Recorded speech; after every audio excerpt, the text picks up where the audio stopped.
Share another video, please. Mute yourself if you're talking. Even if you don't realize you're not muted, check. You might not be muted. Thank you very much.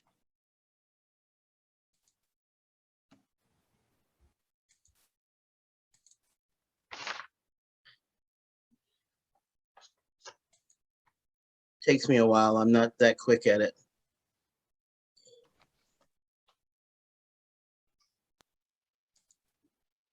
The most disrespected person in America, the most disrespected person in America is the black woman. The most unprotected person in America is the black woman. From the beginning, everything was set up for us not to survive. We were meant to survive as units of labor. We were meant to survive as commodities. Society's views toward black women are framed through these particular images. She's aggressive, violent, Out of control. That's all you are.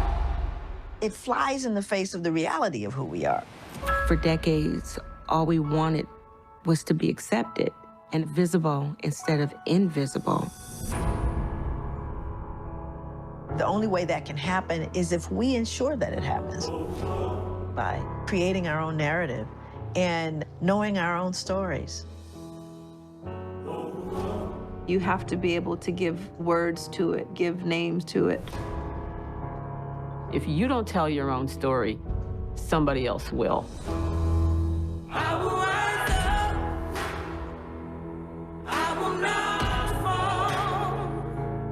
By telling our own stories, there's a kind of fierce independence of mind, of will, tenacity. No matter what stands in our way, no matter how hard it gets. Still we rise. I will stay strong. I'm never giving up faith. I will run, go all the way. This will be the day. There's nothing more beautiful. Brave, unbossed, loving, independent, Strong. divine. I think that black women are divine.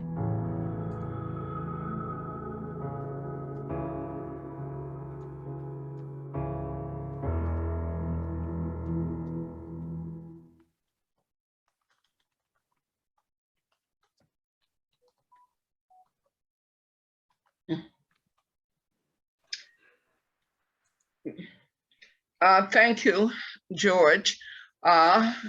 George Friday, who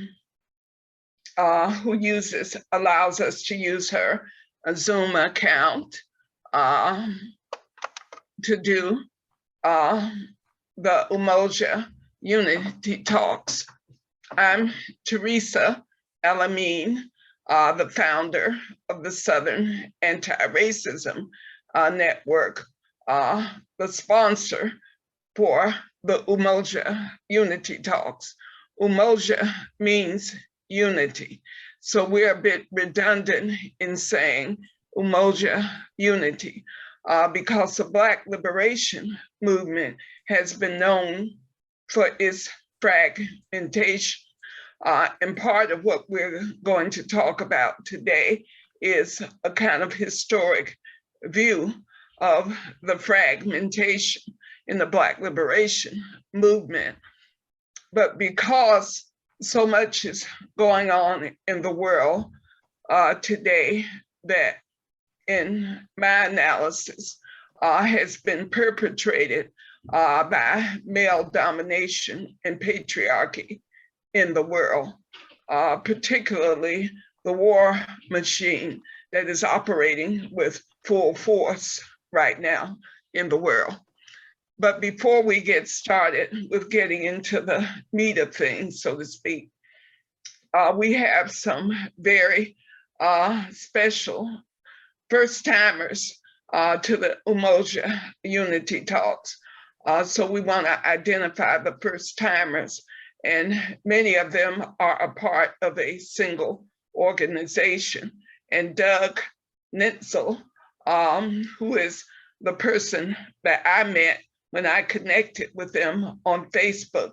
And I've been to one of their meetings where we got to meet and talk with each other. So I'm going to ask Doug to introduce himself and identify the other members of the group who are in the Umoja Unity Talks today. Doug, would you please? Thanks, Teresa.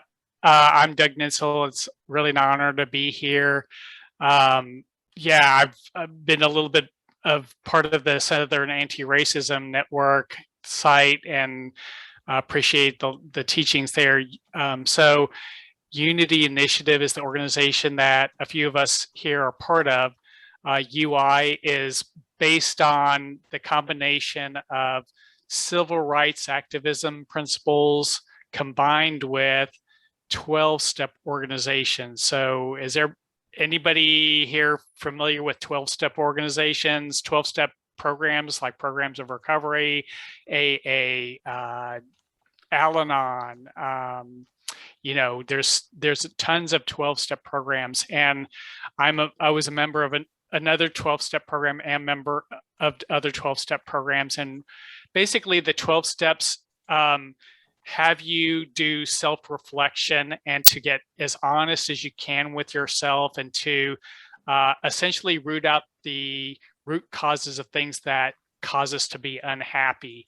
And what I was seeing was that in these organizations, people were talking about their prejudices and their racist and sexist stuff that they were carrying, but as the result of working through the 12 steps and being part of a more diverse organization, that they were able to overcome a lot of that. So I am leveraging that. We leverage that with Unity Initiative. We have 12 steps. The first step is about looking at your own prejudice and you know, acknowledging racism, acknowledging our prejudice. So we have 3 pillars. There's building a beloved community. So building a community like this where we can hopefully especially be in the rooms with people that we hold our prejudices towards, so we can, you know, cut through the distortions and the stereotypes and see people for the, you know, how much we are all alike. And then there's education is the next one for anti-racism, and the third one is recovery. So self-analysis, self-reflection, going through the 12 steps so that we can recover from our own prejudice, racism, and sexism.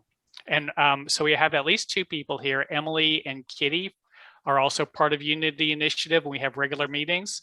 Is there anybody else here from UI? Well, we're just honored to be here. Well, we're grateful that you're here because the other organization we would like to identify, which many of us are part of that organization, and it's called the Women's International League for Peace and Freedom, an organization that was started in 1915. So it's one of the oldest organizations that still exists. There are very few organizations in the United States that are over 100 years old.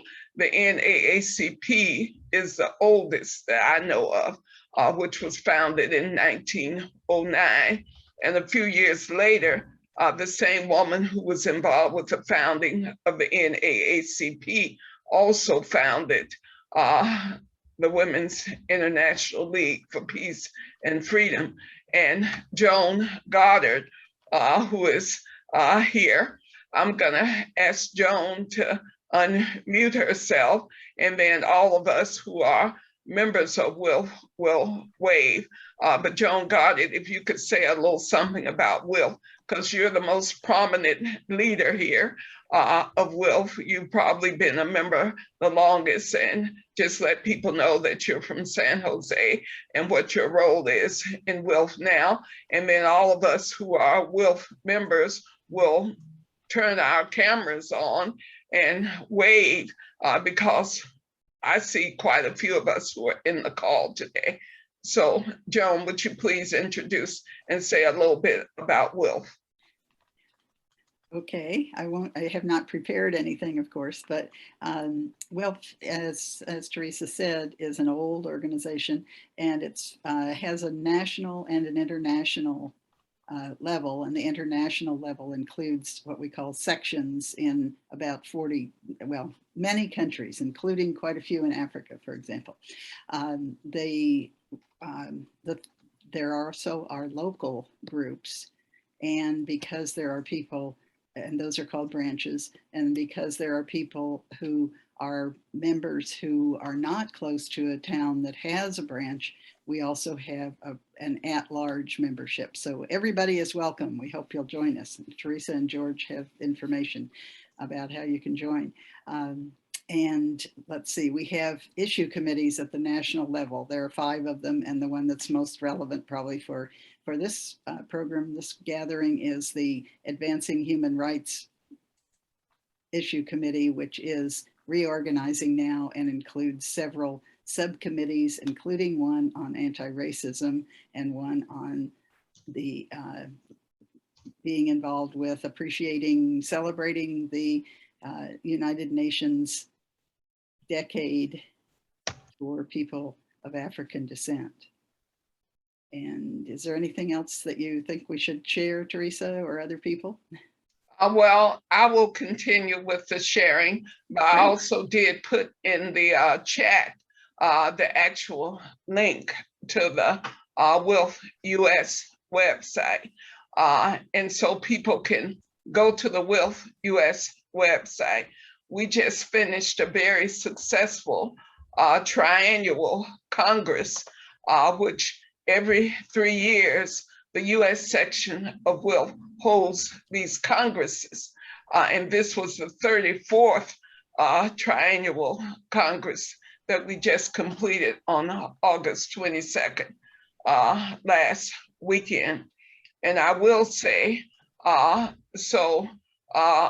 we started a project, which is really kind of sponsored by the Southern Anti-Racism Network, where we began building bridges, branches, I should say, but bridges, that was a slip of the tongue, but it also is appropriate to say branches and bridges in the South. The Metro Atlanta branch, which the main organizer is Shante McLaughlin. She's in her car, so she could wave her hand. Shante McLaughlin, she's an organizer of the Metro Atlanta branch, which has about 28 members. And I don't see anyone else here in Metro Atlanta, but the Fannie Lou Hamer branch, we named our branch after the icon of the movement in the civil rights days, Fannie Lou Hamer. So I see Deidre Whittlesey, who is there, wave your hand. She and I are both members of the Fannie Lou Hamer branch. And George Friday, if you could help me out with identifying members of the Triad branch who are in the meeting. And in the meeting, we've got, hey, Samantha. It's just me and Samantha. Good. Oh, and then we've got a emerging, I think you'd call it a twig or a sprout in South Carolina, and that's Jennifer Disney. Hey, Jennifer. Jennifer Disney, Dr. Jennifer Disney of Winthrop University fame. I reminded her that I spoke at Winthrop University during the elevator some years ago, wow, over a decade ago. And so she remembered how important WILF is as an organization, Joan. So she joined, and she's in the Rock Hill area of South Carolina, and she's working with Danielle, who is in the Fort Mill area, and they're very close together. So they're gonna come up with a branch. They're gonna call it Rock Mill or Fort Hill. They haven't decided, but they're combining their area to build a branch in South Carolina. So the South continues to march on. And I must acknowledge my wonderful comrade and friend, Asada Tigray. I am so happy she has joined us. I lived in Rhode Island for many years, 7 years, and that's where I met Asada Tigray. And this time next week, I will be in Rhode Island for a few days. And so I will get to see Asada and many of my old friends from there. And we could talk a little bit about building wealth in the area, hopefully in Providence, Rhode Island. And I do see Margot Schulter, and I met Margot by phone. So Margot, I'm gonna ask you to introduce yourself because I do believe you're another one of the Wealth members on the call. Where are you, Margot? Hello. Yes, I'm a member of the Wilp branch in Sacramento, California, and I'm very excited about these 3 branches. And I guess the triad branch is from the same area, which is sometimes called the Research Triangle of North Carolina. I guess maybe that's not too far from where the Wilmington coup happened in 1898. I don't know if I'm right on that. Actually, No, yes. Margot, you got it. It's not right. The Triangle branch is where the Research Triangle is. That's Durham, Raleigh, Chapel Hill. The Triad branch is more Winston-Salem, Charlotte, Greensboro, High Point. Yeah, and what's gonna happen, Thank you Margot? very much. Well, what's gonna happen, Margot, is Charlotte and Gastonia, which are now part of the Triad branch, they're actually in the Piedmont area. So when they get enough members in the Charlotte Gastonia area, which is closer to the South Carolina line, they're going to form a new branch called the Piedmont branch. So we'll have the Triad branch and the Piedmont branch in Western North Carolina. But another point on your geography, Wilmington, where the 1898 massacre occurred because Black people had won the right to vote, and it was a big massacre in Wilmington. That's at the beach. So we do have a member of SARN near the beach in Wilmington, but that's a little ways away from the other areas of North Carolina. But I'm glad you remembered that event of Wilmington, 1898, where many racial terrorist attacks took place. And that was one of the earlier ones. And then we go all the way to Tulsa, Oklahoma in 1921, where that was also a major event. So spotlighting my video, but at any rate, the reason we started this conversation today, it is part of the project that's a 13-month project. And the 13 months were to talk about how we could free political prisoners and how we could deal with patriarchy in the Black liberation movement. And quite a few of us who have some experience with patriarchy in the Black liberation movement have been talking about it for years. How do we get more unity in the movement so that we aren't starting so many organizations that don't actually last? So in 1998, an organization was started called the Black Radical Congress. That organization was a major influence on the formation of the Southern Anti-Racism Network, which was also founded in 1998, a few months later in November. And so I was so excited about the founding of the Black Radical Congress because it had been a project that went on for like 3 years. And all of us converged on Chicago in June 1998. 2,000 Black people. It was the biggest thing that has happened and had happened in a long time, and that has happened since. And it was like everybody was so hopeful.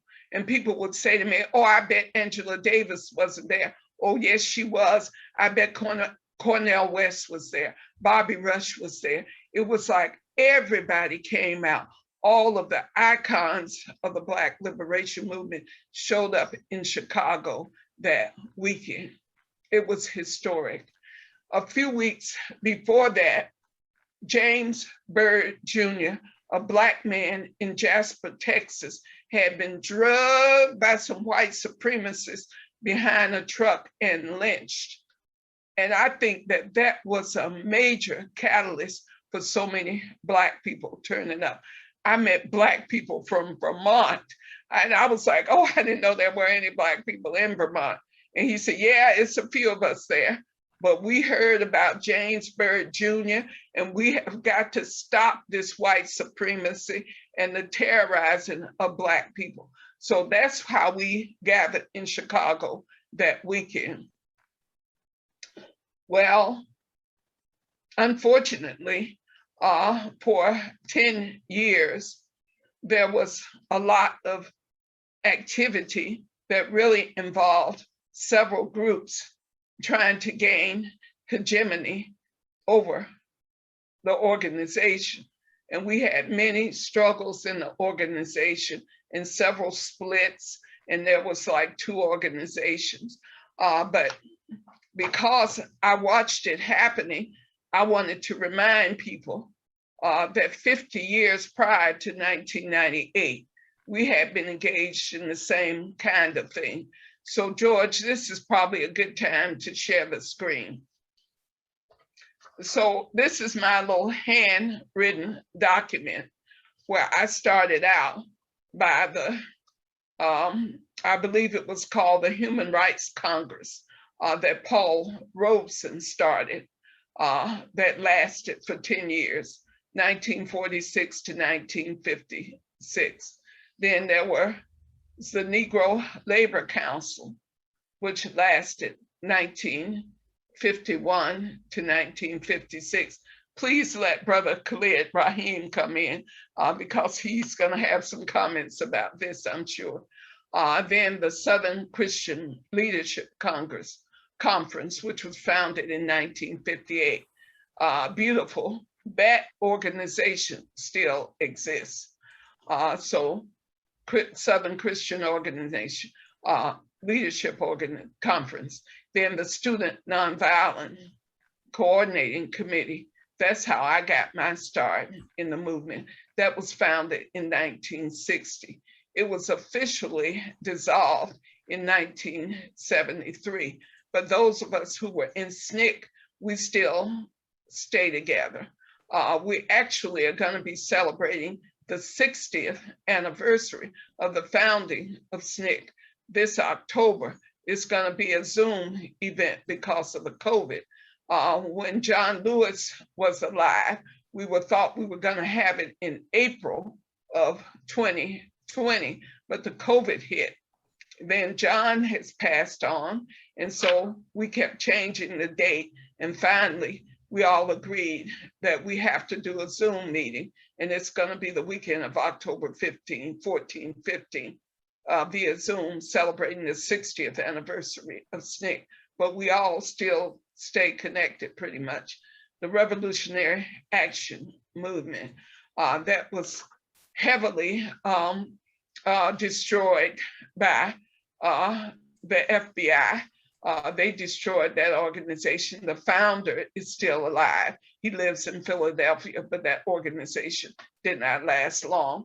The March on Washington, which occurred in 1963, today was a very big day and a beautiful day. Many of us got to watch the 58th commemoration of the March on Washington because we're still fighting for our voting rights that we won, and then we keep losing. And so the Grassroots Leadership Conference, 1963, another important event. the Mississippi Freedom Democratic Party, founded in 1964. It no longer exists as a party, but that tradition that Fannie Lou Hamer led still goes on in many ways in Mississippi to this day. The Organization for Afro-American Unity, 1964, Malcolm X. The Selma March in 1965, where John Lewis was beat up, and the Lowndes County Freedom Organization in 1965, where SNCC made its stand in Lowndes County to register people to vote right after the Voting Rights Act has passed. And it's quite a bit here, but I'm not gonna read it all. But the point that I was making to my friends and comrades in the Black Radical Congress is that we have had so many opportunities that we did not follow through on. And so we had a lot of major splits in 1974. Assata Shakur was freed, and that seemed to be the beginning of the Black Panthers going to prison. And to this very day, we have numerous political prisoners of people who have resisted and that we're still trying to get out, like Sundiata Acoli, who was arrested during the time when Assata Shakur was also arrested. He's 84 years old, and he's been in prison for a very long time, and we're trying to get him out. But again, the whole point of this, and I'm glad Brother Khalid Rahim is here, because I know that some folks disagree with my analysis. But my analysis of how we have not been able to be successful is because there has been a real tension around egos and hegemony. My organization or my political viewpoint is the most important, it's the best. And I watched that happen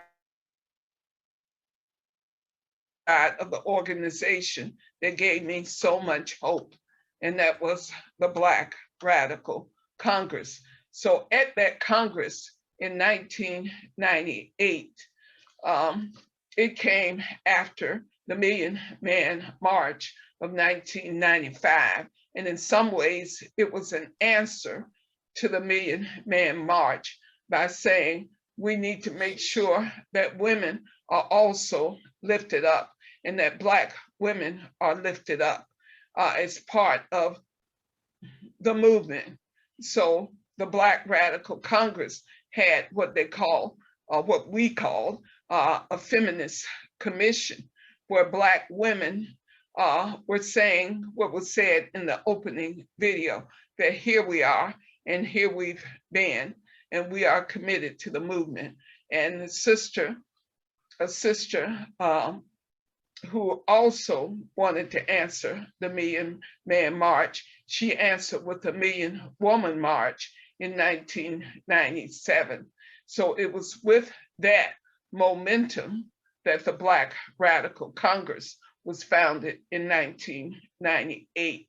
And while we were at that Congress, all the young people, it was so many young people, and they came together and they took over the Congress and said, we're gonna start the Million Youth Movement.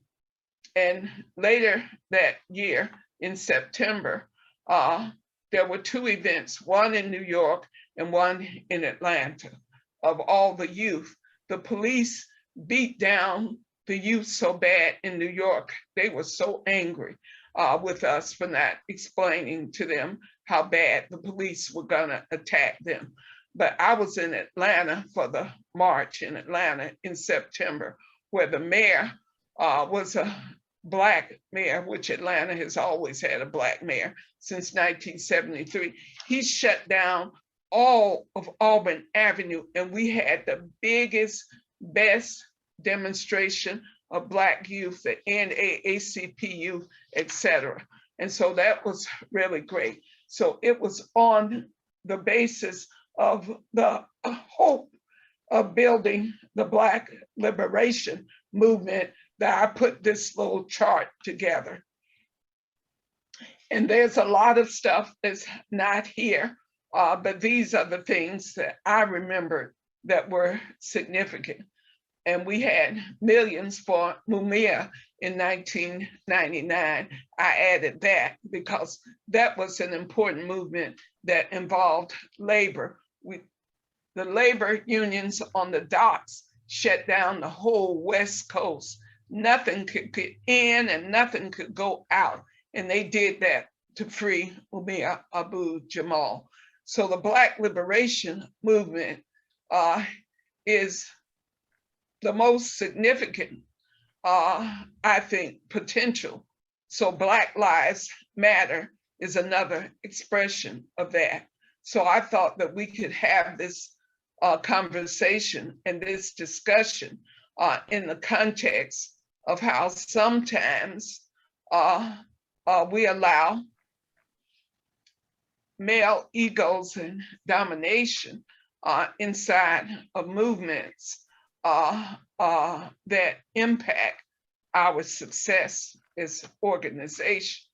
And it's just a beginning conversation that I hope we can have, because August, September, October, and November, we'll be having this conversation in different ways. It's just part of what we want to talk about in the context of ending male domination in the world. So George, you're not saying anything to me about the time, so I have no idea where I am. We're at 5:40. There are no questions right now in the chat. There is a comment. Well, George, how long was I talking? About 14 minutes. Well, George, don't let that happen again. So at any rate, what is the comment in the chat? It's from D. Murphy. She says that she was there for the 50th anniversary of the March on Washington, and it was amazing. Oh, you mean in 2013? Because the 50th anniversary was 2013. Today, the commemoration is the 58th anniversary. I was there for the 50th in 2013. I went to Washington. Oh, wonderful. With my aunt, yeah. Yeah, it was beautiful. Well, let's try to hook up in 2023 for the 60th. I only go. I would love to. Yeah, I only go on the, I was there for the 40th.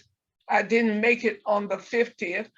It was 2013 was a rough year, but I do plan to be there for my 75th birthday. I'll be 75 in June of 2023. So I'm determined to be there. But I would like to hear some reactions or questions about the history and the significance of the Black liberation movement, especially now in the context of Black Lives Matters. Any thoughts?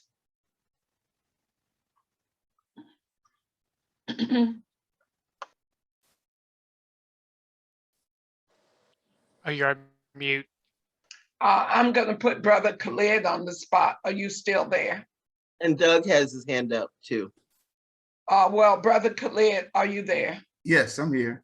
Yeah. Well, Brother Khalid, I would like for you to introduce yourself and tell us a little bit about Black August, because I had originally planned for the two of us to present during this session.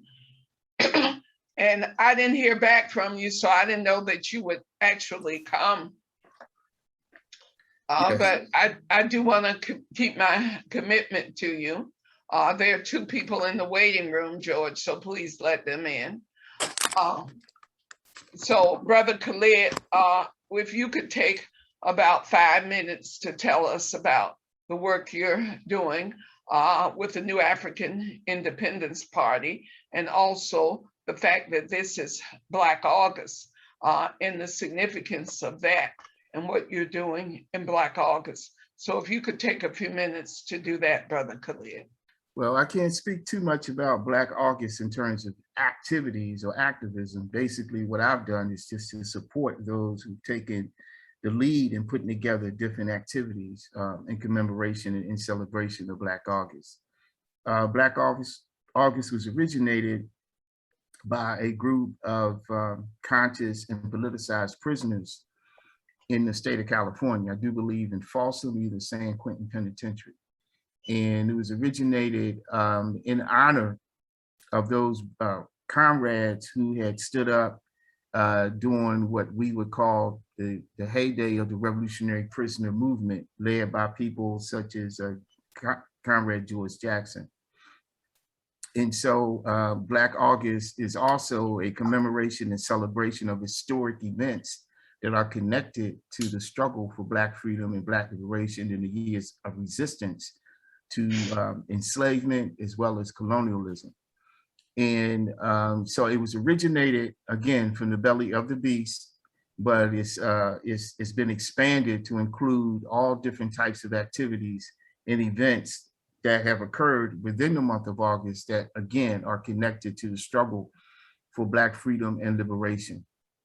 So we can talk about the struggles around the freedom for the Soledad brothers, the struggle around the freedom for Comrade George Jackson, as well as other Soledad brothers. We could talk about the Marin County shootout that occurred that involved George Jackson's younger brother, Jonathan Jackson, that implicated Angela Davis as well. And we all know about that particular period of history and the struggles that emerged from that. We talk about the reaction to the murder of George Jackson, along with other conditions, which resulted in the Attica Rebellion the following month of September of 1971.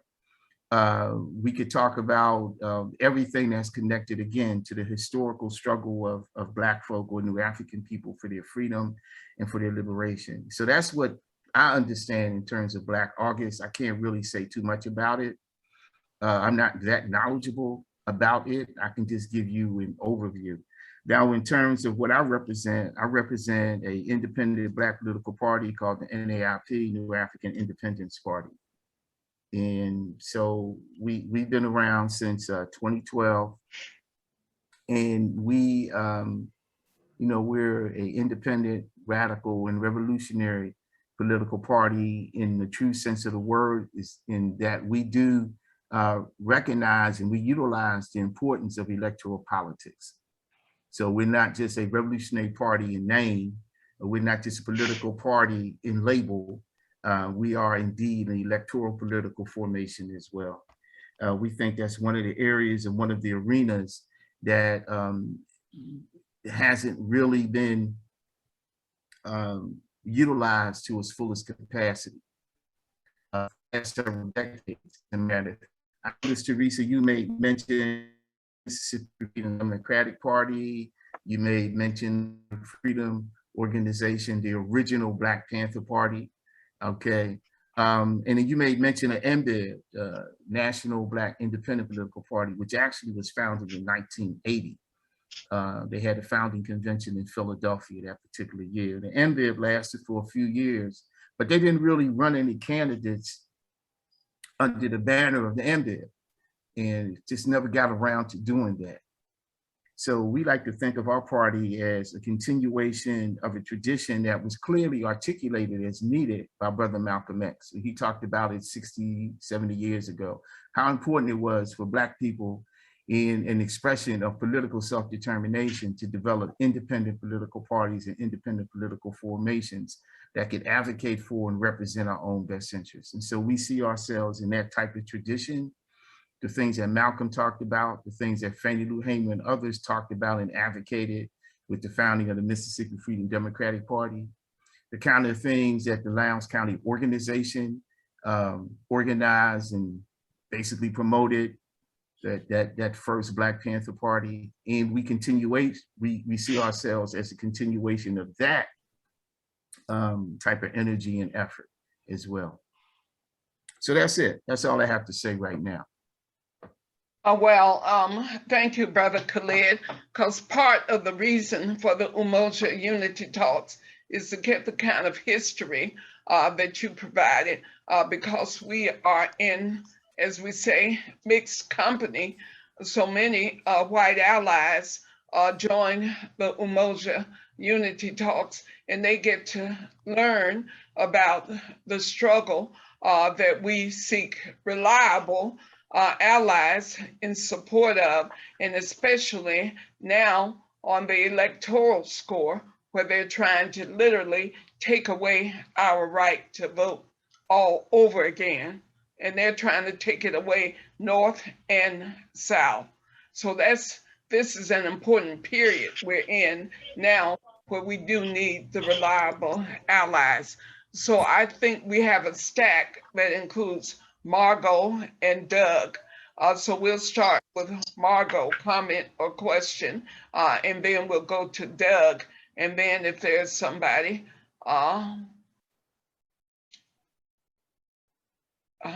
okay. Yeah, so Margot, you, and then Doug. Okay, I'll try to keep myself to a couple of minutes, but I just want to say that reflecting on the March in Washington 58 years ago makes me think about Langston Hughes. I think he wrote a poem asking what becomes of a dream deferred. And of course, the March in Washington on August 28th of 1963 helped to define the dream. And I think of just the horrible things that have gone in the last half century because of white supremacy. Because I remember there was the killing of Yul Love by the police in Los Angeles in 1979. And I know back in the 60s, I think it was maybe Huey P. Newton who said that the police are like a foreign troop occupying our communities. And we look at the militarization of the police now. I know that the local chapter of Black Lives Matters here in Sacramento has been dealing with the militarized training of police. And so a lot of this stuff is happening on an even greater scale. And I think of the Yul Love case, it didn't get a lot of attention, but now there's been the Ferguson movement. And I think it's important to support that and to finally make the stream happen. And that's the big issue, I think, in WILP, that we need to overcome white supremacy in our own organization. And I believe very much in the principle of Ujima, which says that if there's a problem of other members of WILP, and Teresa, you reminded me, you're a wonderful, steadfast member, that problem has to become my problem also. I'm just very moved by this. Thank you. Well, thank you, Margot. I appreciate your reliability.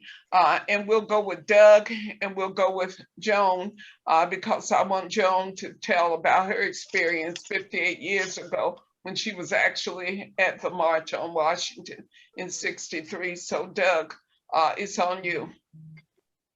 Yeah, I was just thinking about your timeline, and I think Malcolm X, joined the Nation of Islam in like 52, and then Dr. King came on the scene with the Montgomery bus boycott around 54, and then there was a lot of tension between the two. It seemed like, both trying to solve how do we find solutions to the racism, but both taking very different paths to get there.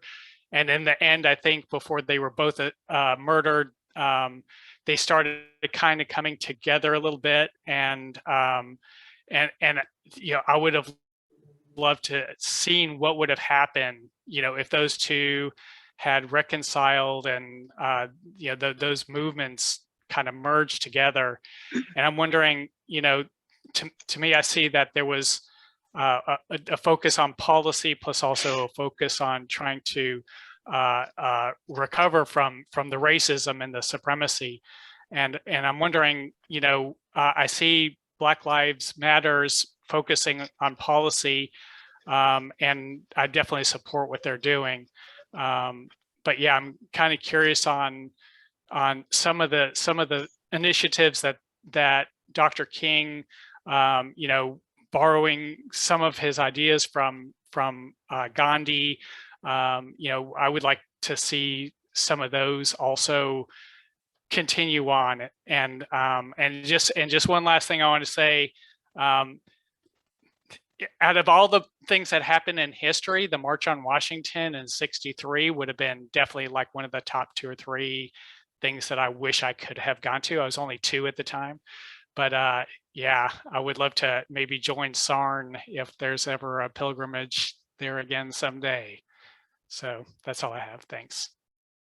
Well, thank you. And next is Joan Goddard, and then Samantha Turner, and then we'll stop for a moment because I would like for Brother Khalid, I'm so glad you're here because I would like to say something about the perceived tension between Malcolm and Martin, because in the Black liberation movement, it's always a kind of Malcolm and Martin, or Malcolm or Martin kind of thing that comes up from time to time. But what I know about their trajectory and how Malcolm was considered more dangerous, which is why he was murdered first. And then Martin was murdered a few years later. And so I think the story is neither one of them reached the age of 40, I think is the way the story is kind of told. But at any rate, we can say more about that politically in a moment. I want to keep to the stat. Somebody needs to mute yourself. But we're going to go with Joan in telling about her experience in 1963, and then we'll go with Samantha, and then I want Brother Khalid to talk about some of the political points that were made or questions that came up that Doug was asking around the Malcolm Martin thing. So if we could go in that order, Joan, on your experience in '63. Yeah, I'll just very briefly, we were doing a peace march, and we managed to get to Washington at the right time. Somebody knew what they were doing, and I had a child who was not walking yet. People helped carry her on the march. We were in the huge crowd at the side of the reflection pool. There are some trees, and we were under those trees. So I picture that in my mind now. The thing that I remember that was pointed out today was that I believe the only speaker there who was a woman in 1963, I think they said she was the woman who suggested that there be the march. And the other thing was that perhaps back then, more people knew how to pronounce Bayard Rustin's name, because it's not Bayard, it's Bayard. And unfortunately, he is no longer with us, but he really organized that March on Washington, as I understand it, and was very active in several peace groups and so on, Fellowship of Reconciliation, etc. And today, of course, they managed to get lots of women to speak. It was wonderful. So I think that's all I need to say, unless somebody else wants to ask me something or whatever. But anyway, I've been so glad through the years that I was able to be there in 1963. Thank you, Joan. And Samantha. Real quick, so with the Poor People's Campaign, I had an opportunity to go to the DC March, and I couldn't because of my arm. It's still healing, and it's in a sling, and it's in whatever you call it, and I can't damage it, and I can't travel. I couldn't travel alone, it's very hard to maintain myself with one arm right now. And I really regret that I couldn't go. So I went to a voting rally today in Monroe, North Carolina, where the Union County, government doesn't do anything for Union County residents. So I was happy to help them over there, but I really appreciate the fact that you're using the electoral system to try to change the system, because I don't think we can do it any other way. If we remove power from supremacists through policy and fairness, laws based on fairness, and reimagined constitution based on equity, not, looking at the Constitution as in the perspective of equity instead of supremacy. So with the reimagined Constitution and policy, we can,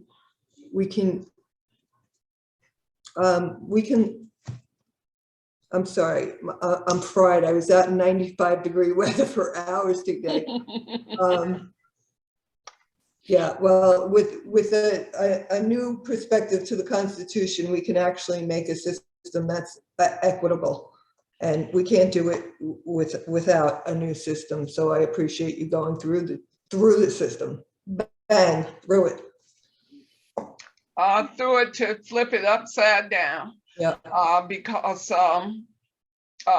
part of being independent politically, and I know that this is something that Brother Khalid and I unite around. The Democratic Party has proven to be the graveyard of social movements because they are the lesser evil. Often when the Democrats get out, start thinking that they're gonna be the saviors, and we are always so disappointed. And it seems like we can't grasp that lesson, that the two parties, which we call the duopoly. I'm a founding member of the Labor Party. We came together in Cleveland in 1996. We said the bosses have two parties and we want one of our own. And so it didn't last long because the labor movement as an institution organized was tied to the Democratic Party, and they beat us down into the ground in less than a couple of years when we were trying to say we should run our own candidates as labor. And four-headed sticks. They could put spoons and forks all over them and they could stick. Those and other unhinged false claims landed Tenpenny on a list known as the Disinformation Dozen. Stephen Smith. These 12 people were out there giving misinformation. Getting hurt by it. Is killing people. Who is Stephen Smith? He needs to mute himself. But Teresa, Steve Smith, I told him to come because he brought you to Winthrop. Oh, well, it'll be great to see him again, but he has to stop disrupting our meeting and mute himself. He has to mute, I will tell him. So at any rate, I wanted to share that bit since Samantha talked about electoral politics, so that she understands that some of us understand that we have to consistently challenge the Democratic Party wherever we can, because at the local level, nonpartisan races all across the South, you don't have to be one of those two parties because we have grip on the electoral system. So you have to be a Democrat or Republican to really win in the current system. And so many people will run as they're progressive folks, like the Squad and the other women who are running as Democrats. They get treated badly by the organized structure of the Democratic Party because they're way to the left of Nancy Pelosi and her ilk. But that's another longer conversation. But Brother Khalid, I think the points that Doug was making about Malcolm versus Martin were important. Do you have any comments that you'd like to share about that? Well, first of all, both Malcolm X and Dr. King were both growing and they were both developing. As you mentioned, they were both murdered and assassinated when they were 39 years of age. And they were both growing, they were both learning. I would say that for the most part, Dr. King was developing. I think he had moved beyond just looking at the struggle as just a civil rights struggle.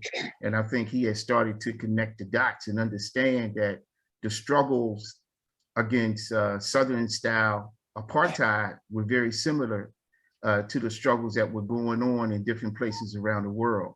Here it was called the civil rights struggle. In South Africa, it was called the struggle against apartheid. But all of these struggles, whether it was in the South or the segregated, de facto segregated North, or whether it was in South Africa, or whether it was in Vietnam, or whether it was in China or Cuba or wherever, all of these struggles for the most part were anti-colonial struggles. They were struggles against colonialism. And I think we should never, ever forget that. And they all have very similar characteristics. They all took on the characteristic of a struggle to push back against structural and systemic racism that we call white supremacy. And they all took on the character of a national liberation movement. Whether we talk about Cuba, whether we talk about South Africa, whether we talk about Zimbabwe or Rhodesia, whether we talk about any number of Portuguese colonies or any number of French colonies or British colonies, right? All of these struggles took on the characteristic of a national struggle for freedom and independence, or an anti-colonial struggle and movement. And I think it took Dr. King a little longer than Malcolm X to connect the dots on that level. But once he connected those dots, he was able to come out and he was able to see that, to kind of paraphrase him, the greatest purveyor of violence and oppression and exploitation was his own country, the country that he had sworn allegiance to, i.e. the United States of America. Malcolm had already reached that point several years ago, but Malcolm had not been able to visualize for himself just how connected these struggles and movements were until he had a chance to travel throughout the continent of Africa.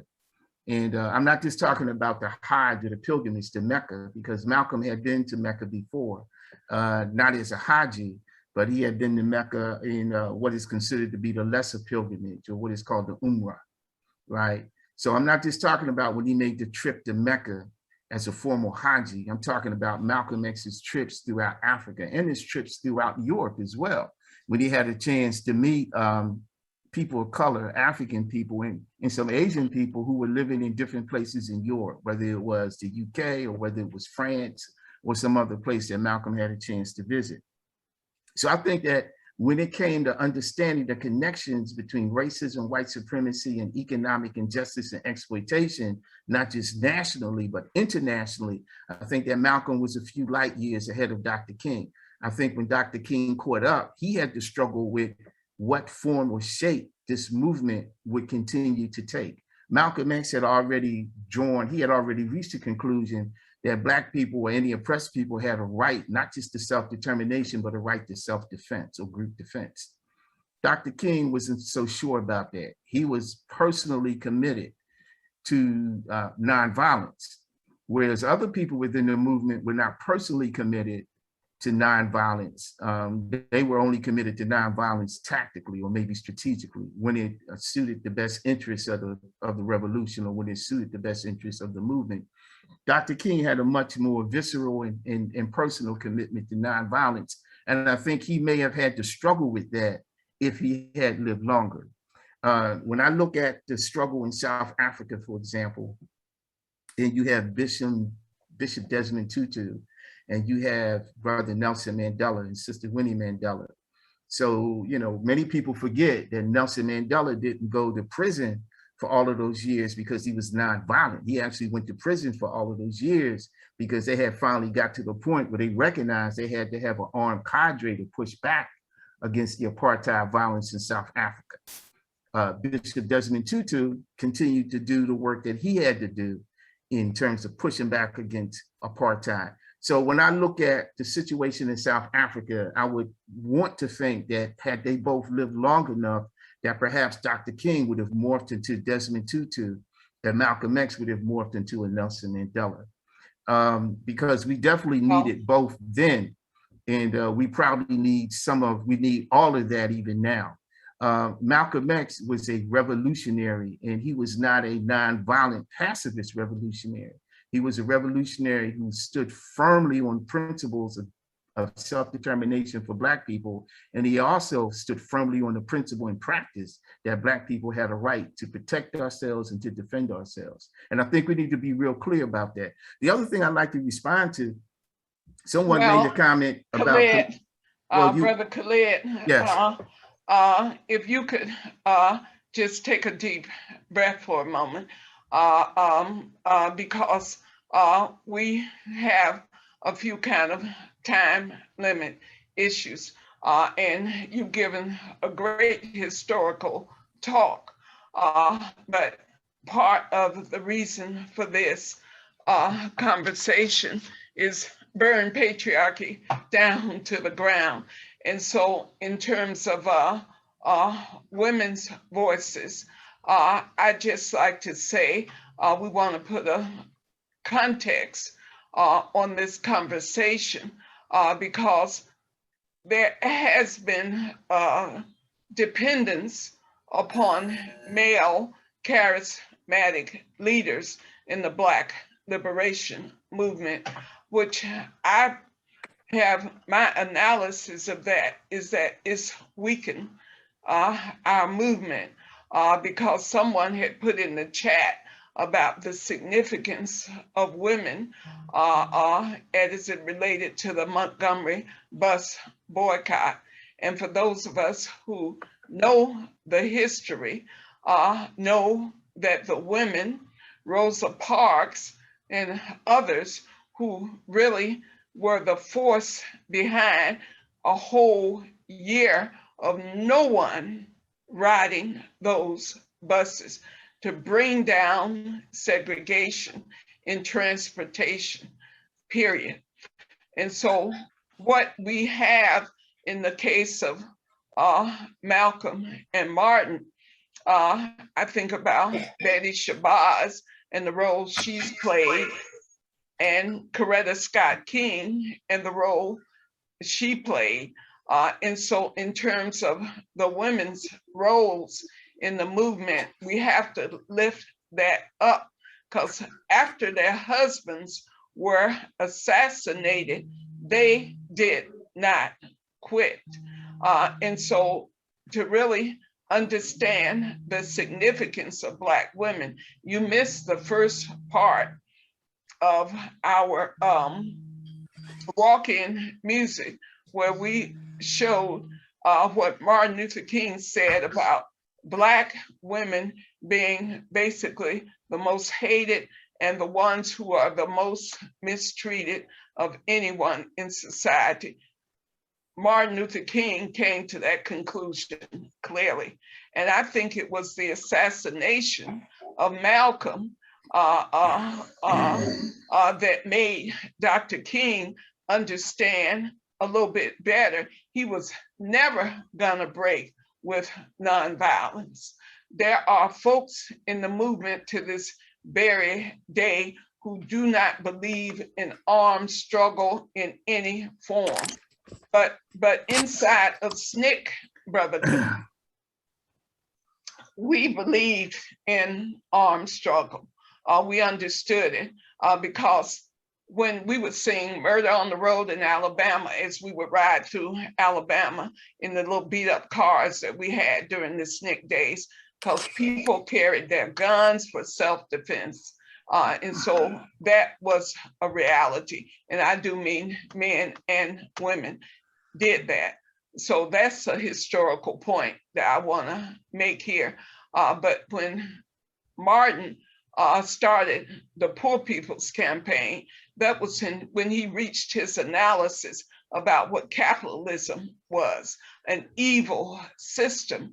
And he looked at healthcare as a particular evil of capitalism, saying that any country who would make money off the misery of people being ill, that's the way he saw the healthcare system in this country.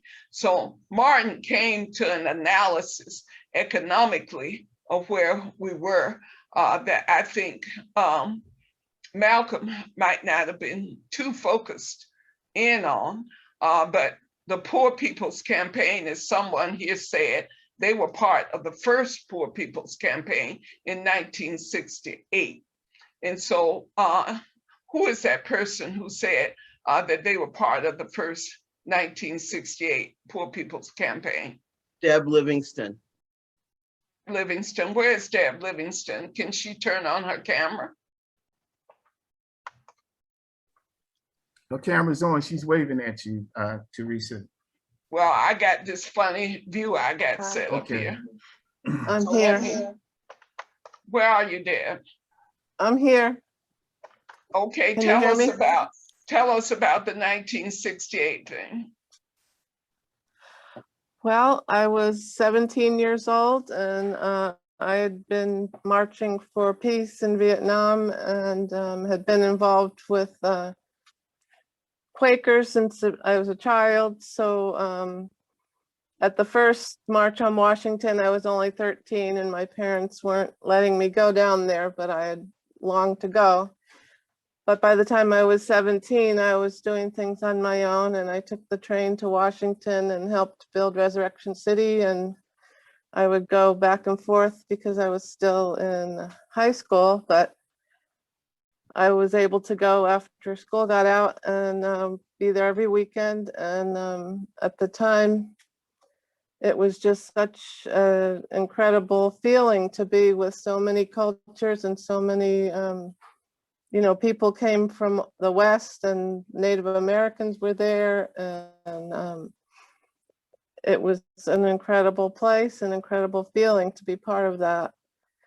And at the time when they came in with the tear gas and burned it all down, that's when just the feeling of jail without bail will clog the courts, and it was you know, I didn't tell them I was 17 when I got arrested, so I was able to go with all the women into the jail, and you know, singing and being part of a movement like that was just simply incredible.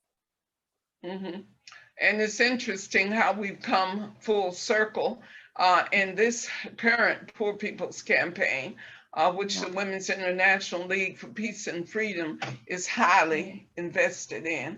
And so those of us who are members of WILF here can feel good about the new Poor People's Campaign, led by Reverend Barber and others who are pushing it forward.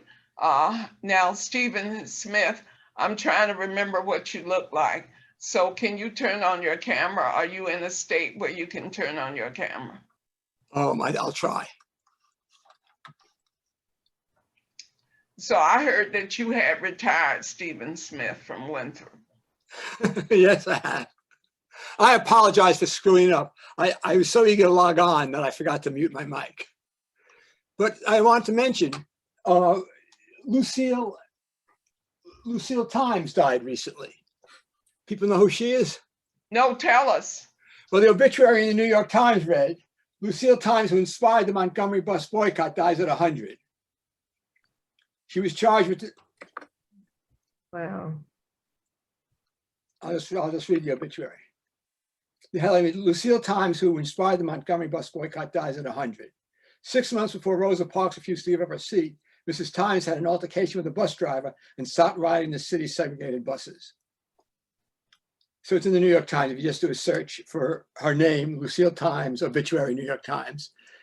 Spell her last name. TIMES. Well, thank you. This has been a real history lesson. I know that Brother Khalid had a point he wanted to finish. If no one else wants to speak now, we can let Brother Khalid finish his point. Do you remember what your point was, Brother Khalid? Yes, very simply, I was going to highlight the role of Joanne Robinson and others in organizing the Montgomery bus boycott.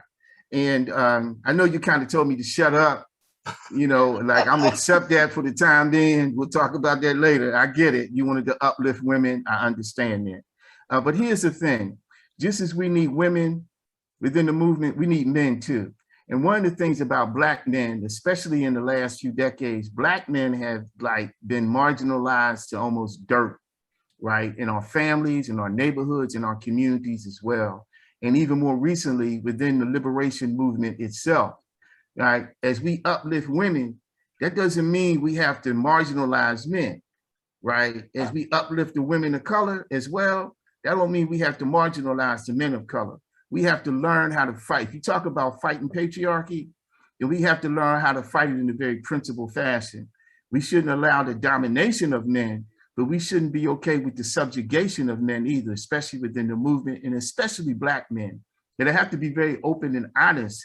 I personally witnessed that tendency over the last few years, not decades, but just over the last 5 years or so, last 5 or 6 years. You know, I've been in rooms, I've been invited to meetings where there have been critical issues on the table, and the Black men in the room have been told to shut up. Right? But even though the people are talking about issues that are very specific to Black boys and Black men, like brothers getting murdered by the police. Well, when brothers show up to these community meetings and they want to give a viewpoint and offer some ideas about tactic and strategy, we're told to shut up, that we don't have nothing to say. But meanwhile, the people who want to lead the marches and demonstrations are Black women, but they're telling the Black men not to have a voice. It doesn't make sense in my world. Right. So when we talk about patriarchy, we have to fight patriarchy in a very principled and balanced way, especially dealing with men of color and especially dealing with Black men. There's no other group in this country who get beat down and shot and murdered and over incarcerated more than Black boys and Black men in this country. That's the reality. It may not fit people's politics, but that's the social reality. We talk about mass incarceration. The vast majority of people who are the victims of mass incarceration directly are Black boys and Black men. It's a growing number of Black girls and Black women, but the predominant group is Black men. The largest number of political prisoners in this country right now, especially within the Black community, are Black men. Some have been in jail for like decades and decades. Teresa, you know some of these people just as well as I do. That is a political reality. Okay, governments target certain people specifically because they see certain people specifically as a potential threat. And it does have a lot to do with gender as well as race. So let's be honest about that. So let's uplift Black girls and uplift Black women, right? But let's not suppress and marginalize Black boys and Black men as well. Everybody is needed in order for this revolution to be successful. Thank you, Brother Khalid. I will speak to that in a minute, but George has her hand up. George, what did you have to say? Well, I basically agree with Brother Khalid, but there are a couple of fine points I want to make sure I'm naming. We do need everyone to participate for us to win, but we also need to deal with the toxicity of patriarchy. Patriarchy within Black men, because you're born male in this culture in the US, there's so much patriarchy, sexism, heterosexism that is just there. And if men, all men, Black men, white men, all men, deal with that systemic heterosexism and patriarchy, then we can talk about how do we fight with principle? How do we hear each other? No one needs to feel shut up. No one needs to feel oppressed or suppressed when we're working together. But for most of my lifetime, and I'm just hitting 61 on my birthday, most of my lifetime, I've been told, Black men get their ass kicked so hard, they don't have any room. You give them some of yours. No, I heard it from my family, my brothers, my peers who are Black men. And it took a lot for me to realize I'm taking up my own room. And sometimes that's manifested by my having an extra large body because I want my space. And I'm not giving it up for anyone else. That does not mean, my needing my space does not mean my intention is to take away an inch of yours. But we do have to step outside of the toxicity of patriarchy and white supremacy so we can be real and build power. Sorry for being overly passionate. I get loud sometimes. No, George, it's totally appropriate because this conversation, Brother Khalid, that we're doing for 4 months, it is about burning patriarchy down to the ground. And the reason why we wanted to have this conversation, I saw a little clip of a classroom where some students, 6 years old, were asked to make presentations. And I could not believe my eyes. A little girl, 6 years old, had a real analysis of how boys and girls were looked at differently in society.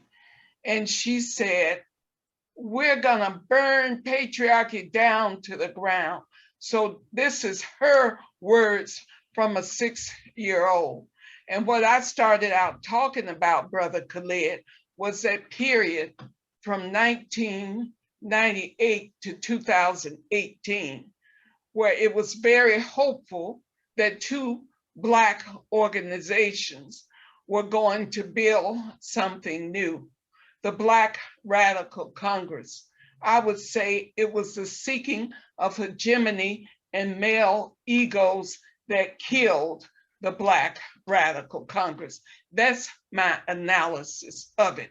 At the same moment that the Black Radical Congress was having its 10th anniversary, I was at another meeting in Chapel Hill where the new organization, the Black Left Unity Network, of which you were elevated to the steering committee of that in 2018. So the Black Radical Congress died of infighting between men, not women, men. And then the Black Left Unity Network died when the issue of patriarchy was raised.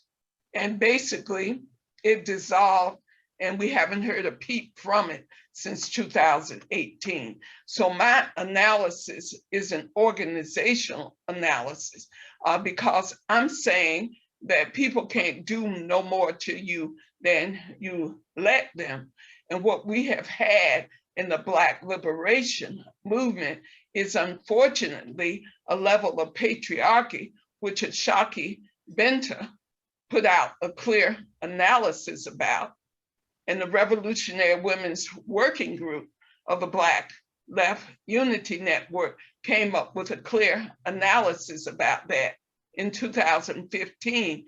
And we were attacked unbelievable, which led to the end of the Black Left Unity Network. That was the beginning of the end. So there is a reality to patriarchy and male domination within the Black liberation movement that I have lived. And so I say that it's time to stop the foolishness. Women have to be half of what's going on. We're not saying we need to run everything. When the Black Left Unity Network put the steering committee together, Black women had met as a group, and we said, we gotta have at least half of the steering committee is women. When the brothers came up with the steering committee, it was like 16 folks. 6 of them were women and 10 of them were men. When I raised the issue and said we need to revisit this, haven't heard a peep about what happened to it. You were on that steering committee, dear Brother Khalid. Did you ever hear anything about what happened after May 2018. See, for me, it's all about talking about the reality and the objective situation, not about what we feel about how badly Black men are treated versus Black women, but I'm talking about organizationally, the errors that we've made and how we can correct them. Do you remember? You weren't at the meeting on 2018, but somehow you managed to get on the steering committee, even being absent. It was like half the men who got appointed to the steering committee were absent, and women who were at the meeting were looked over. Now, these are realities that I have dealt with, Brother Khalid. Okay, well, you asked me a question about that, so I'm going to respond very quickly. First of all, I didn't select myself to the steering committee. I guess I was nominated to be part of a steering committee. Not only didn't I select myself, I didn't nominate myself either. And I do remember yourself and some other sisters and some brothers raised the issue, and I may have been one of those brothers, about more equity and balance in terms of representation on the steering committee. I haven't heard anything of too much about the Black Left Unity Network. So I really can't speak to what happened afterwards. I know there was a lot of discussion, but again, I was nominated to be part of the steering committee. I did not make any decisions about any direction for the Black Left Unity Network. That was kind of the beginning and the end for me. I had been a part of it, but only as a member. I was not in any decision-making capacity, but I did make a recommendation that we have a more balanced steering committee. I supported that, and I never heard too much of anything else after that. And so that's the end of it. So that's my response to that. Again, I do agree. We have to support each other. We have to deal with patriarchy, but dealing with patriarchy doesn't mean we have to promote matriarchy either. What it does mean is that we got to promote balance. Okay, and no, seriously, I can't speak for your experiences in your circles, but I can certainly speak to the ones that I've been in personally.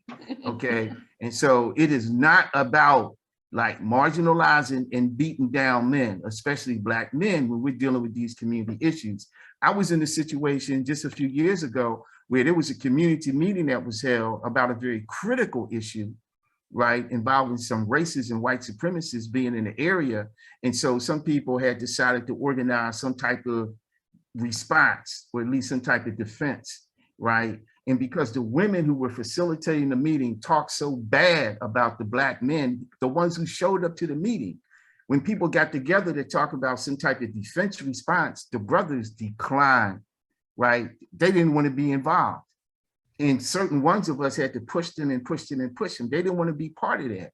So, we got to understand language is powerful, and we got to be careful how we communicate even amongst ourselves as brothers and sisters and comrades, and not just take things for granted. Doesn't mean we practice liberalism, but it does mean we have to be more conscientious and mindful of even how we deliver principled criticism towards one another. So I agree. Do we need to work on dismantling patriarchy? Yes, we do. But we don't need to replace patriarchy with matriarchy either, especially if it's going to be at the psychological expense of men. I do not support that. Well, one of the things that women have traditionally done is organize our own organizations so that we can avoid the patriarchy. And so the Women's International League for Peace and Freedom is such an organization. And we have engaged a struggle inside of that organization, Brother Khalid, where we have established a Black Liberation Caucus to deal with, as Margot said, the white supremacy inside of that 106-year-old organization. So Black women are at the forefront of the transformation of society. We are strategic and we are clear about it. What I have struggled with in my 55 years is how Black women have been treated inside of our liberation movement, which is why there are several different things going on right now that are about building unity in the national Black liberation movement. So we aren't claiming to be one of those initiatives, but we certainly are doing what we can as an organization that is inclusive. We're not an all Black organization. The Southern Anti-Racism Network is not an all Black organization. And many organizations in the Black liberation movement are all Black organizations. But what I've been trying to understand in meeting with some of the organizations who do understand the significance for allies. So this is a deeper organizational question that I hope we can discuss. And I'll just be very specific. The African People's Socialist Party, they came into the Black Left Unity Network meeting in May of 2018 and disrupted the meeting, challenging Saladin Muhammad in particular. This is kind of family talk, but I just want us to get back, Brother Khalid, to this whole concept of unity. The Umoja unity talks will end in December of this year with a big Kwanzaa celebration. But I had asked you to participate in the debate today. And I'm glad you showed up because I will keep my commitment. And just out of the spirit of transparency, through these Umoja unity talks, it's been all Black speakers. And we have provided honoraria to the Black speakers of $200 each. And I had asked Brother Khalid to be in this session so that I could provide him with an honorarium. And I'm glad he showed up because we're gonna talk and he's gonna give me the address. And so he will get his honorarium for being here and making the major contribution he's making. Because what we did in the previous talks, we had male, female for each of the talks starting in February. All of them were former political prisoners. We said that July would end the former political prisoners talks, and we would start in August doing the Burn Patriarchy Down to the Ground talks.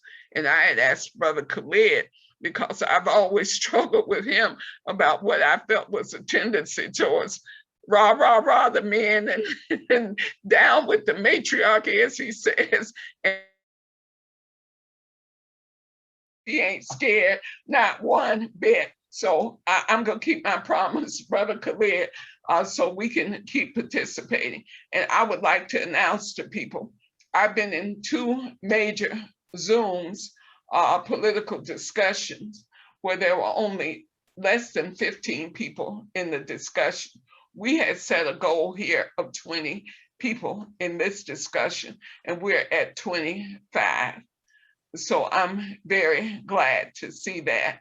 And so, George, you have to help me out, because as people are talking in the chat and raising their hands, feel free to call. I love what Jessica Gonzalez said. Many of our original cultures were matriarchies, thriving, healthy societies. Mm-hmm. Don't you know that's true?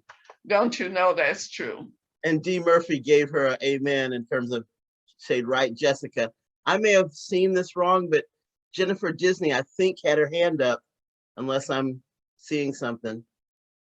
I see D. Murphy with her hand up, not mine. Oh, that's right. All right, D. Hi, everyone. So the issue of matriarchy and patriarchy in the Black community. This is not just within the Black liberation movement. It's in all strata of our society, and one that really needs more thorough discussion.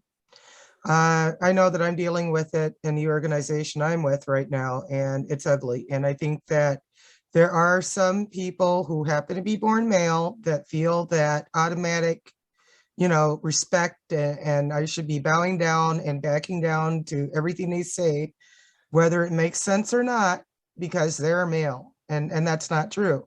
I think that like Brother Khalid said, we should respect each other and listen to one another, but there's no need for anyone to be submissive to the other side.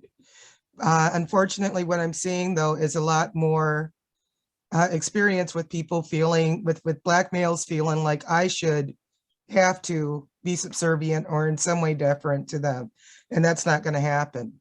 I was raised by my father, who is a Black male, and he has always taught me to think for myself, stand on my own 2 feet, and never let anyone push me around, just because of gender or race or anything. And I will always be strong. I will always have my own intelligence and my own thoughts. And I will never defer to anyone because they have a penis. That's all I have to say. Over. Thank you. Well, that was graphic enough. Well, thank you, Sister D. What we want to do is we're right at 1 hour and 44 minutes. Is that accurate, George? And these sessions are set up. It's amazing how the time flies when you're having fun, wouldn't you say? And so these sessions are set up for 2 hours.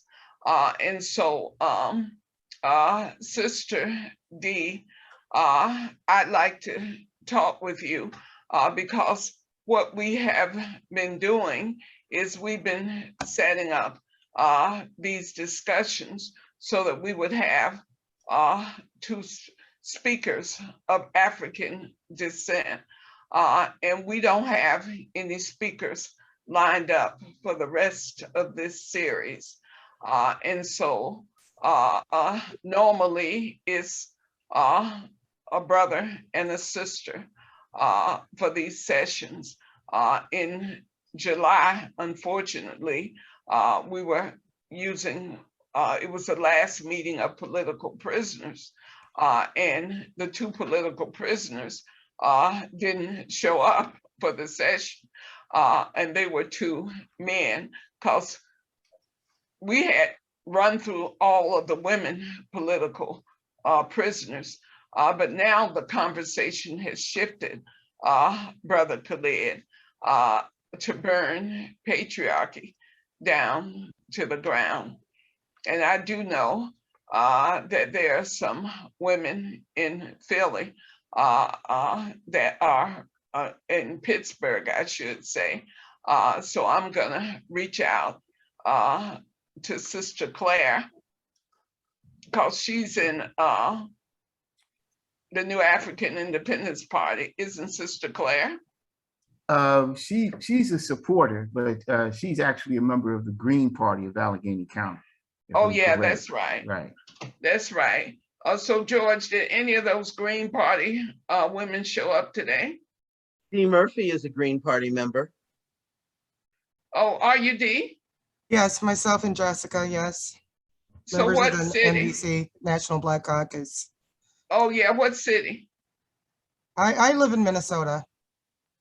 St. Cloud. In St. Paul? St. Cloud. St. Cloud. Central Minnesota, yeah. Oh. I'm in Minnesota too, and I do work for the Green Party as well. And then Jessica, and I don't know about Brian. So there's Deanna and Jessica, who are with the Green Party, both in Minnesota. No, Michelle with Bob Rewards Club. I'm in Minneapolis. You're in Minneapolis, Minnesota. Yes. So can I make a quick comment in response to, I can't remember the sister's name who just spoke a moment ago, in her closing comment? Yes. Murphy. See, here's the thing. In a lot of spaces that I've been in, I've been told, and this is a quote, listen, just listen to Black women, right? Just listen to Black women. Don't argue with Black women. Don't debate Black women. I'm talking about in spaces where we're doing organizing and we're talking about movement building. So Black men have been told unconditionally not to have too much to say. And if we raise an issue, if we offer any criticism, if we offer any type of direction, we're labeled as practicing patriarchy. If we raise our voices too loud, we're practicing patriarchy. If we argue with women, now we're just a bunch of misogynists because we have a different perspective or because we differ with them strategically or tactically. I know you're laughing, Teresa, but this is the kind of stuff that some of us have been confronted with over the last few years or so, right? And we've been told unconditionally, just like the sister said, I'm not going to take authority just from someone because they have a penis. Okay, well, we've been told we need to accept authority and direction from someone just because they got a vagina. How ridiculous is that? When you say just listen to Black women unconditionally, doesn't matter whether their suggestion is ass backward, doesn't matter whether they're suggesting in terms of strategic, strategy or tactic, just don't make sense. We should just bow down and listen to them and follow them because they are Black women. That doesn't make sense. What kind of revolutionary movement is that? So when we talk about dismantling patriarchy, again, we got to be very careful that we don't swing the pendulum all the way back to the opposite end, where it just causes a whole bunch of havoc and confusion amongst oppressed people. And that is what is some of the stuff that's happening within the Black community that has been developing over the last several years. And now I don't need the $200. You don't need to make it out to me. You can make it out to the party. That'll work for me, right? But I just want to make that point and make that point perfectly clear. We need balance. And I'm with you on that. I'm completely with you on that. And I'll tell you, when a man raises his voice, I can raise my voice too. That's fine. You know what I'm saying? That's it's fine. not a thing and no one's going to only accuse particular you. to men. So I completely understand what you're saying. Okay, but One, listen, sister. okay, stop. Okay, stop, sister. If you stop, raise your voice stop, and people accuse stop, you of hating Brother men. Khalid, stop. See, that's why Yes. people tell you to shut up, Brother Khalid. No, I was speaking and she cut That's why in. You didn't people tell her to you shut up. shut up. You see what I'm saying? When I was speaking and the sister cut in, you didn't tell her to shut up. Yeah, You let her absolutely did. speak. You didn't hear her because you were talking. No, You no, did no. tell her to be quiet. No, she didn't tell her to shut up. I know you didn't I hear heard it. it. No, I there. can hear perfectly clear. I know She you didn't tell her to did. shut up. Don't make not. us. I She let her apologize speak. if we've been disrespectful. It's fine. No, it's fine. I mean, I'd I love can to deal with discuss it. with them No. further on I an can deal outside with it. venue. But again, if you're going to Brother talk about Khalid, balance and stop. struggle, let it be Stop, balanced. Brother Khalid, stop. Because what I said was one microphone at a time. I was definitely telling Sister D to stop. And so that is the thing, Brother Khalid. You've got to be able to know when you are showing what some of us perceive to be a kind of man-splaining thing. So sometimes when men are told to shut up in meetings, it's because they're doing their man-splaining thing. And so for those of us, and you're grossly outnumbered in this session, so in terms of women outnumbering men, but let me just say this, because it comes up a lot and people can't picture the scene when it happens. But I know the scenes where women have told men to stand down. I've been in many sessions where I've had to say stand down to some brothers, because when you start your man-splaining thing, it's just a bit of a problem. See, D jumped in, which is the kind of reaction that women tend to have when they think the mansplaining thing has gone on for too long.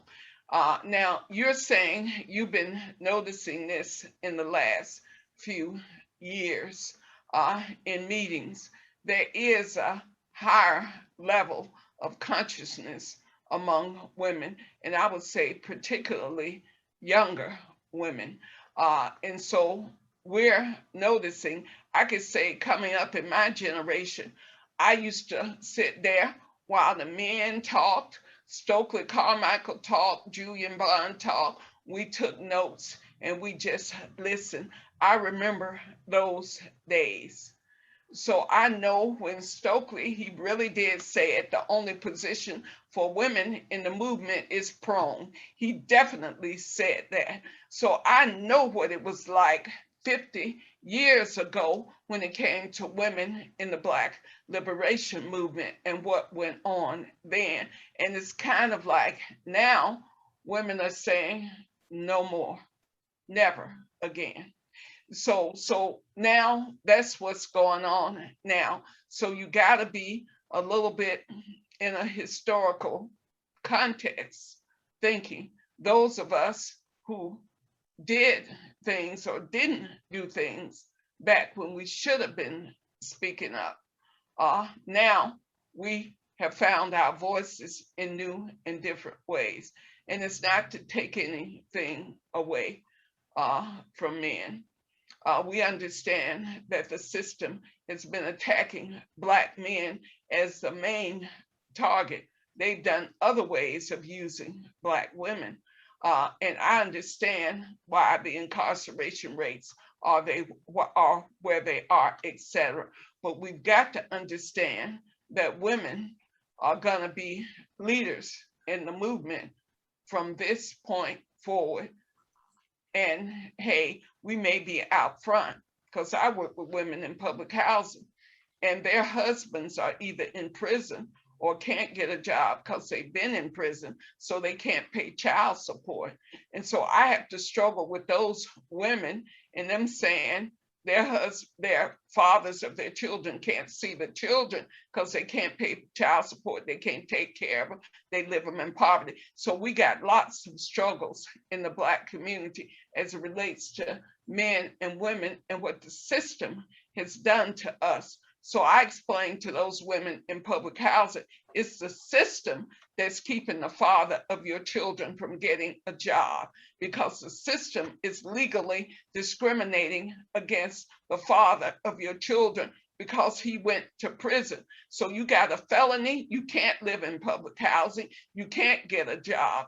They're legally discriminated against. So let's attack the system, not the father of the children. Let's bring the fathers into their lives. That is the struggle that I wage every day with Black women who are living in such deep poverty. They lose their minds. And I have to bring them back to the fact that it's the system that's keeping the father of your children from being able to pay child support because they can't get a job. So this is how we work together, Brother Khalid. We have to help everybody understand the system, and the main target is the system that we're attacking. So Black women are out there now learning how to attack the system to the benefit of all of us. So I just want you to know that that's the real work that many of us are doing. Deidre Whittlesey, who was here in Columbus with me, that's the work we do every day. She actually works for DFACS. So she sees those women and children living in poverty. 70% of the people living in poverty in the world are women and children. That's no accident. That's because of the system of patriarchy. And so those are the kind of political analyses that we need to see coming from Black men. Like, I understand your pain, sister. We know what the system is doing, so let's work together to burn the system of patriarchy down to the ground. Not burn Black men down to the ground, but burn the system of patriarchy down to the ground. Because we're at 10 minutes. And Jennifer Disney's had her hand up for 15 of those 10 minutes, easy. So you decided to rudely interrupt me. I was waiting till you took a breath. Well, George, you have to turn on your camera and wave at me. I hate it when you do that, rudely interrupting me with your voice thing, just to be frank. So Jennifer, what's your point, sister? I just wanted to say I appreciate that the pendulum of history metaphor was raised, because that's exactly what I was thinking at the time, that we are dealing with so many years of interlocking oppressions due to interlocking systems of oppression, from patriarchy to capitalism to racism to imperialism. And so some groups have been on top or have been more centered, and other groups have been on the bottom or been more marginalized. And we need to create space for all these different intersectional voices to be able to be heard.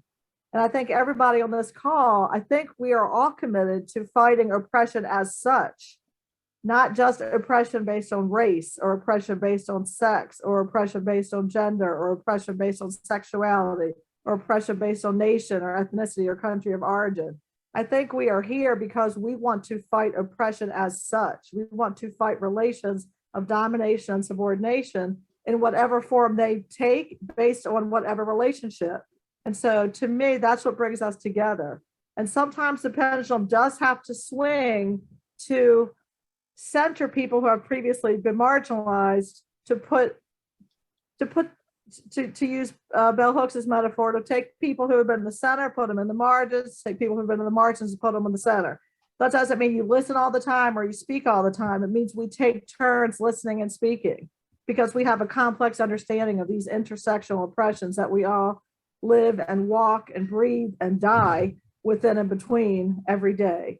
So I just want to thank the Umoja Unity Talk for happening, and SARN, and for bringing together the ability for us to speak frankly about these interlocking systems of oppression, and encourage us all not to lose sight, not to get bogged down within any one identity or any one system of oppression at any one moment, but recognize they work to reinforce one another. And we have to fight them together because we live them. They oppress us together every day, right? So we have to find ways to fight back at those intersections together as well. And sometimes that does mean centering voices that have previously been marginalized. Well, thank you. But just so that people know, the Southern Anti-Racism Network is an organization that was founded on dismantling 4 systems of oppression. And that came out of the influence of the Black Radical Congress. So we believe we're not your normal nonprofit. We believe that in order for us to be free, we have to end capitalism, imperialism, patriarchy, and white supremacy. And we came to that conclusion when Black women gathered in Chicago a few months after the founding of the Black Radical Congress. And a woman asked the question, what would it take for us to be free as Black women? And after some debate and discussion, we came to the conclusion we had to end capitalism, imperialism, patriarchy, and white supremacy for us as Black women to be free. And by the way, when we're free, everybody else will be free too. So that's what the Southern Anti-Racism Network was founded on. So I'm glad that you raised the intersectionality of our oppression, Dr. Jennifer Disney. Thank you so much for that. And so we need to have last words from people. Part of these discussions is that lots of people see themselves as coming to learn and to be quiet. But I would like to hear from somebody who hasn't spoken yet. And I would like for Barbara Nielsen of San Francisco, one of the leaders in the Women's International League for Peace and Freedom. She came in a short time ago. So could you quickly introduce yourself, Barbara Nielsen? Barbara Nielsen, who cannot tell time. I apologize for being late. I felt embraced by this conversation, even when it was painful for people and me to listen, and cannot tell you how important it feels to have the conversation happen and everybody still be on the call as we worked through it. And it's been really good to see faces I know and to see faces I don't know and want to know, and who all made me feel welcome.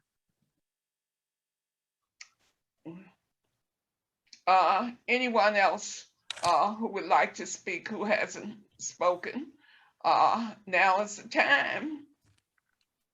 I would like to introduce myself to you all. I am Michelle Gibson Webb. I'm with Bob Rewards Club. Bob is the next generation We are a organization, in fact, we are a 501c3, and we specialize with business development solutions for Black-owned businesses.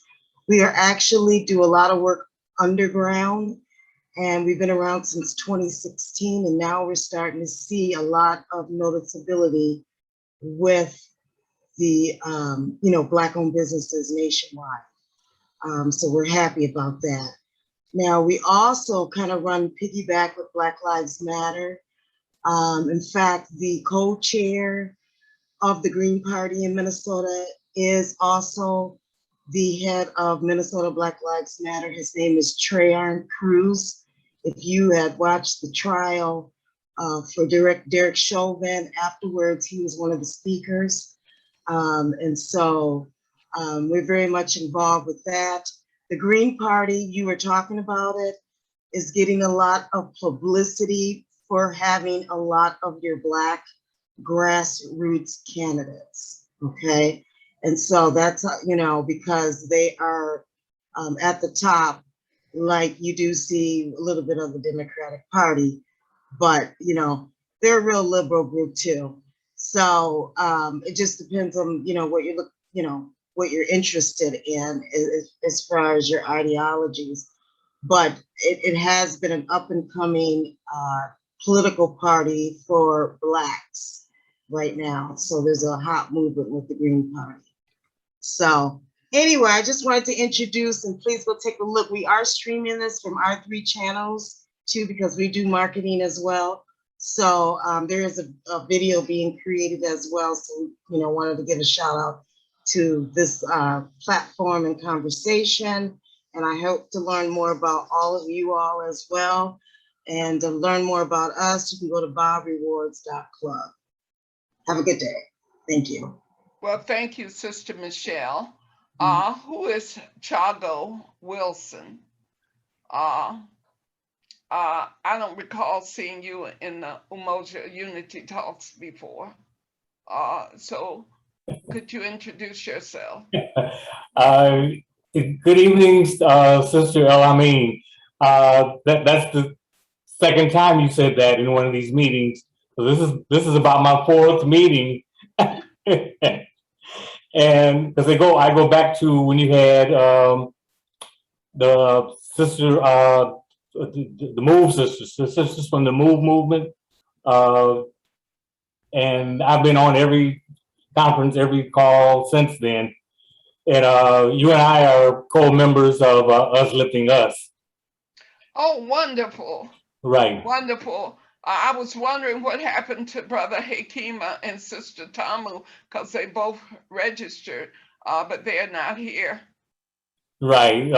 Well, Sister Tamu is busy with a book she just wrote that just became available in July.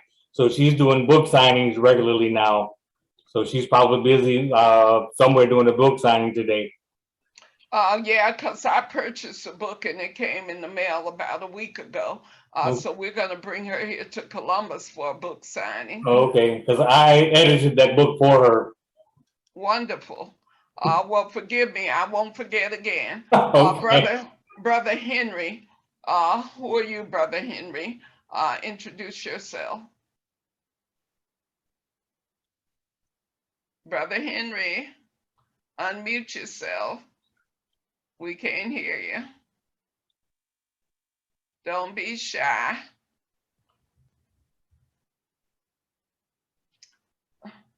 One of the things about doing the Zoom meetings is trying to know who people are. Sometimes people are lurking. We used to have a thing back in the day because we were so infiltrated through COINTELPRO and the police to this very day in Philadelphia. They have to identify themselves. When we say, are you with the police? They have to identify themselves if they are. And so they have that little red squad. And I remember at a meeting, a Mumia meeting a few years ago, it was a bunch of cops in the meeting, and somebody from WBAI or something they were running out of juice with their phone. And so they asked for those of us to use their phones. And one of the cops gave the reporter her phone. And she said, no, I don't want this phone. And she looked at my phone and she said, I'll take your phone. And that's how we know that, you know, they still come to our meetings. So Brother Henry, don't make me talk about you. Identify yourself, Brother Henry. I have no idea who you are. Maybe he left the room or something. But the next gathering of the Umoja Unity Talks, the next session is always the last Saturday of the month. So September 25th is the next session, and we'll continue this conversation about patriarchy. And I like that we're bringing it into a kind of intersectionality, which Jennifer Disney, read what you wrote in the chat, Jennifer.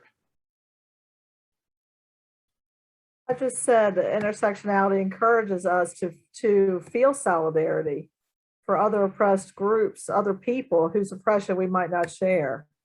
Because I think I agree that not all oppressions are created equal, but it would be tough to sit here and say we're going to create a hierarchy of oppression and which one has primacy, at least among the top four. If you're talking about racism, capitalism, imperialism, and patriarchy, I think we would be hard pressed to even separate those, much less rank order them, because they are so entangled in the history of oppression of people of color globally. So to me, intersectionality liberates me because it allows me to put my feet in someone else's shoes if it's one of those four that I've not personally experienced. I mean, what a horrible world it would be if we could only fight for something that we experienced, right? We need to be able to put ourselves in other people's shoes so that we can fight against systems of oppression, even if we are not under that boot, but we're under a sister boot, a sister oppression, because at least, again, I'll call them the top four, the four that Teresa reminded us are what SARN is focused on. It will be hard to disentangle their intricate web through which they have oppressed women of color globally. Well, I'd like Jennifer, to qualify. Well, hold on, Jennifer. It's a case of you're white, and so the thing that Brother Khalid, and I'll give him a chance to speak. Colonialism is a kind of overarching thing that we struggle against. That's why when the Black women met in Chicago, we were very clear that us being Black women meant that we had to dismantle all those systems of oppression. If you're white, white supremacy is not a system that hurts you. So that's the clear thing that the Southern Anti-Racism Network is clear about, which is why we were bold enough to call ourselves the Southern Anti-Racism Network, because we've been focused on burning white supremacy down to the ground, for sure.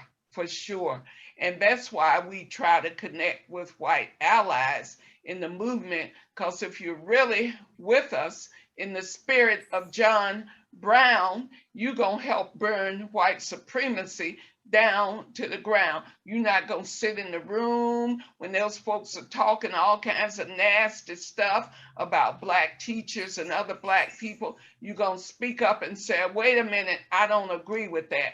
I'm not that.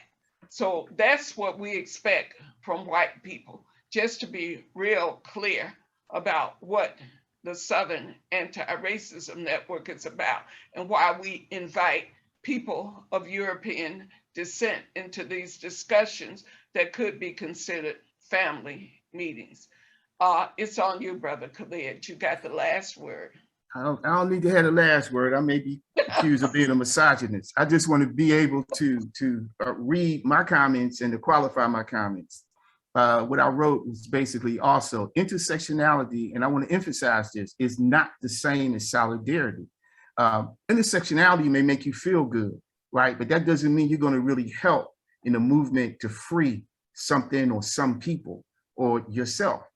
It's a feel-good thing. People always talk about intersectionality nowadays. Sure. It gives a lot of liberals, it gives them a feel-good thing and they get off the hook. They say, I believe in intersectionality. Okay, if you believe in intersectionality so much, then why don't you challenge your neighbors and your people that you live with and the people that you live around their racist attitudes and their racist white supremacist behavior?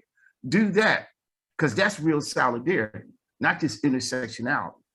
Again, all oppressions do not have the same historical weight and or significance throughout, I should have said, throughout the history and development of a liberation movement and struggle. At certain points, certain types of oppression get more emphasis than others, even amongst colonized people. Certain types of oppression, it might be the oppression that women suffer, it might be the oppression that youth suffer, it might be the oppression that the men suffer, it might be the oppression that the elders and seniors suffer, right? But everything is not of equal weight throughout the history and throughout the development of a liberation movement, right? But here within the United States, we've got caught up into this real Democratic Party-led liberal progressive type of thinking that we put everything on the same playing field, right? And everything ain't on the same playing field, right? Black people need to be free in this country along with other people. And that means, since we talked about Malcolm, we talked about Dr. King, as Malcolm said it 50, 60 years ago, by any means necessary.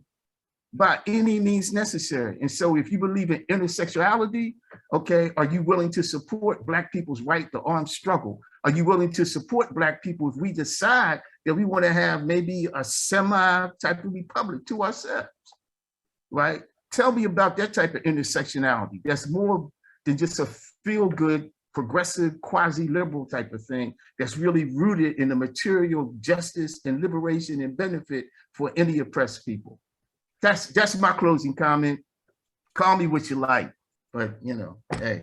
Well, as I said in the chat, Brother Khalid's opinion is his opinion. And I think what we will do next time is have a discussion about what is intersectionality and what is meant by it. Because I think the characterization that Brother Khalid has given to it is not how I see it. And so we can have that conversation at length. But let's settle in on this question, because we're going to go out with Fannie Lou Hamer, because there's a lot of information that went in the chat. And so we want to give people a chance to save the chat. And we do that by allowing music to play while we're saving the chat. But are we okay with coming back together on September 25th, which is the last Saturday in September? So we'll continue to invite more people to the conversation, but the series is, make no mistake, burn patriarchy down to the ground. That's the series for these few months. And in December, we're gonna have a Kwanzaa Umoja throwdown because I believe, let's see, maybe not. So we'll talk about that next week, what we're gonna do with the last session. It may not actually be on Saturday, because I think Umoja is actually on Sunday. So we may do a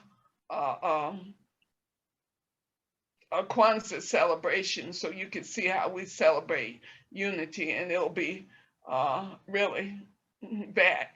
So hopefully we'll get 100 people in it. So George, you wanna roll the sound so we can all save the chat? Fannie Lou Hamer. Fannie Lou Hamer. Fannie Lou Hamer. Fannie Lou Hamer. Fannie Lou Hamer. On this little light of mine,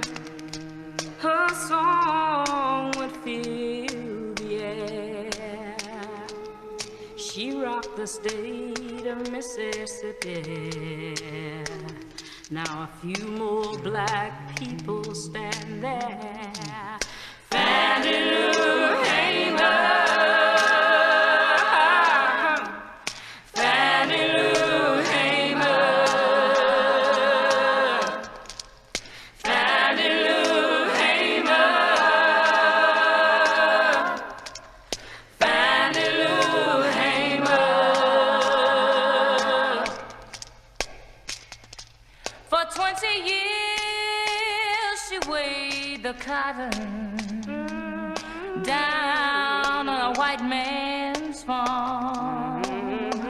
She received threats on her life, was fired from her job, scorned and kicked off the farm. Fannie Lou Hamer. Fannie Lou Hamer. Fannie Lou Hamer. Fannie Lou Hamer. We're sick and tired of being sick and tired. That's what the lady would yell. Her body was beaten and she walked crippled, trying to vote. She was thrown in jail. Fannie Lou Hamer. Fannie Lou Hamer. Fannie Lou Hamer. Fannie Lou Hamer.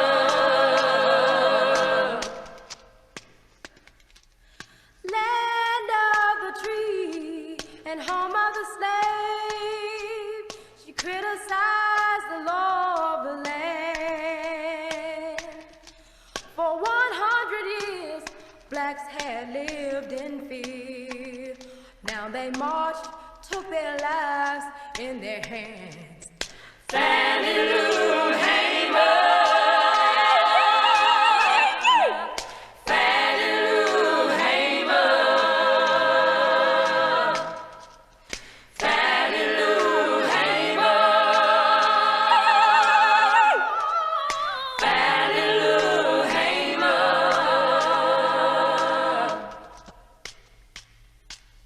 She came by here and she didn't stay long. Helped to turn a few things around.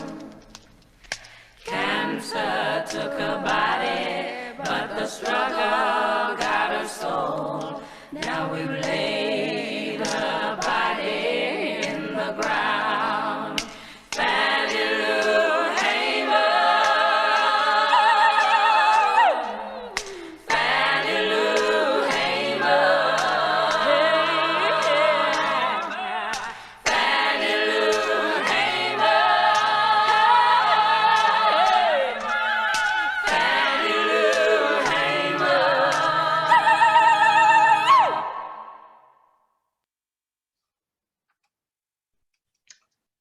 Thank you. Good evening.